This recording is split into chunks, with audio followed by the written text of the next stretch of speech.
15 भारतीयों को अगवा करके सोमालिया के लुटेरों ने गलती कर दी। अब आगे मालवाहक जहाज एमवी लीला नॉरफॉक है और आईएनएस चेन्नई युद्धपोत उसका पीछा कर रहा है। इस ऑपरेशन का अंत कैसे होगा, ये भारतीय नौसेना की तस्वीरों से समझिए। एमवी लीला नॉरफॉक के करीब पहुंचते ही आईएनएस चेन्नई पर मौजूद कमांडो टीम बोट्स की मदद से उसके करीब पहुंचेगी। मिनटों में नेवी के कमांडो मालवाहक जहाज पर चढ़ जाएंगे। ज्यादातर मौके पर समुद्री लुटेरे किसी देश की नौसेना को देखते ही भाग जाते हैं। अगर इन लुटेरों ने भारतीय नौसेना के सामने सरेंडर नहीं किया तो उनके साथ क्या सलूक होगा, ये सबको मालूम है। भारतीय नौसेना महासागर में कई बार ऐसे ऑपरेशंस को सफलतापूर्वक अंजाम दे चुकी है। सारे के सारे साधन है, चाहे हमारे पास P-8I है जो कि एक सर्वेलेंस जहाज है, इसके साथ हेलीकॉप्टर भी है, मेरिट हमारे पास मेरिट कमांडो भी हैं। तो अगर आप देखें कि हमारे ने हर कोशिश की है कि इस इलाके में कोई भी ऐसी क्षति ना हो, ना भारत के जहाजों के लिए और ना ही हमारी फ्रेंडली कंट्री। अगर ऐसा होता है तो भारत उसके लिए सूटेबल रिस्पॉन्स इमीडिएटली देगा। आईएनएस चेन्नई युद्धपोत नौसेना के सबसे आधुनिक जहाजों में एक है। इस पर ब्रह्मोस और बराक 8 जैसी मिसाइलें तैनात हैं, जिससे सैकड़ों किलोमीटर दूर तक हमला किया जा सकता है। यानी अभी के हालात में लुटेरों का मुकाबला करने के लिए एकदम सही तैनाती है। सबसे पहले समझिए कि यह पूरा मामला कैसे शुरू हुआ। गुरुवार को सोमालिया तट के पास एक मालवाहक जहाज के अपहरण की खबर सामने आई।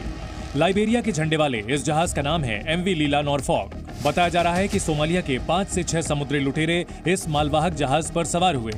इसके बाद जहाज ने मैसेज भेजा और बताया कि समुद्री लुटेरों के पास हथियार मौजूद हैं। एमवी लीला नॉरफॉक पर 15 भारतीय नागरिक सवार हैं और जैसे ही भारतीय नौसेना को खबर मिली, उन्होंने अपने युद्धपोत आईएनएस चेन्नई को मालवाहक जहाज की तरफ रवाना कर दिया। भारतीय नौसेना के एक निगरानी विमान ने आज सुबह एमवी लीला नॉरफॉक पर उड़ान भरी और उससे संपर्क भी स्थापित किया है। नेवी के एयरक्राफ्ट लगातार इस मालवाहक जहाज पर नजर रखे हुए हैं और इससे जुड़ी जानकारी के बारे में आईएनएस चेन्नई को भी लगातार अपडेट किया जा रहा है। एक जो वहाँ पर स्थिति बनी हुई है उसको हम लोग लगातार उस पर नज़र रखे हुए हैं। हमारे जो रक्षा बल के लोग हैं, इंडियन नेवी की शिप्स हैं, वहाँ पर पेट्रोल कर रहे हैं और जो हमारे जहाज हैं जिनको वहाँ पर सुरक्षा चाहिए उस पर वो नज़र रखे हुए हैं। जिस इलाके में मालवाहक जहाज का अपहरण किया गया वो इलाका भारत से काफी दूर है। भारत से सोमालिया की दूरी करीब 3000 किलोमीटर है। हालांकि दूरी ज्यादा होने के बाद भी समुद्री लुटेरों के बचने की उम्मीद काफी कम है। अरब सागर के आसमान में इस समय राडार से लैस एयरक्राफ्ट P-8I मंडरा रहा है। यह विमान कुछ घंटों में ही समंदर के एक बड़े इलाके पर नजर रख सकता है। नौसेना ने चौकसी के लिए अपने सबसे ताकतवर सी गार्डियन ड्रोन को भी तैनात कर दिया है और ये ड्रोन लगातार 18 घंटे तक बड़े इलाके पर नजर रख सकता है। यानी अगर वो समुद्री लुटेरे बचकर भागने की कोशिश करेंगे तो भी नौसेना के एयरक्राफ्ट उन्हें तलाश कर लेंगे। तो इंडियन नेवी का जो रिस्पांस है वो इस तरह से है। सबसे पहले हम मैरीटाइम डोमेन अवेयरनेस अपने डॉर्नियर और अपने long range maritime petrol aircraft के साथ करते हैं, जो गोवा और आर्कोनम रजाली से अवस्थित है और वो बहुत दूर तक निगरानी रखते हैं।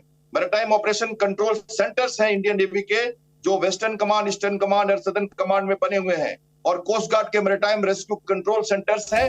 इस इलाके में पिछले महीने ही ड्रोन और मिसाइल हमलों के बाद तनाव शुरू हो गया था।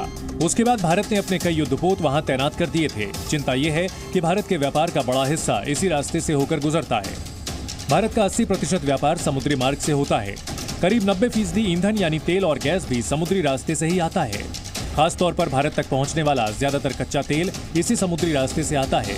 यानी ऐसी किसी भी घटना का भारत की अर्थव्यवस्था पर बुरा असर पड़ सकता है। भारत ने पहले ही चेतावनी दी थी कि समुद्री जहाजों के खिलाफ होने वाली घटनाओं पर वो सख्त कार्रवाई करेगा। कुछ पहले लाल सागर में यमवी साईं बाबा पर हुए हमले को भारत सरकार ने बहुत ही गंभीरता पूर्वक लिया है। भारतीय नौसेना ने समुद्र की निगरानी बढ़ा दी है। जिन्होंने भी इस हमले को अंजाम दिया है उन्हें हम सागर तल से भी ढूंढ निकालेंगे और उनके खिलाफ कठोर कार्रवाई की जाएगी। मैं यह आपको आश्वस्त करना चाहता हूं। यानी भारत की प्रतिक्रिया बहुत सख्त होने वाली है और समुद्री लुटेरों के खिलाफ नौसेना के युद्धपोत की तैनाती इसका सबसे बड़ा सबूत है। ब्यूरो रिपोर्ट, जी मीडिया।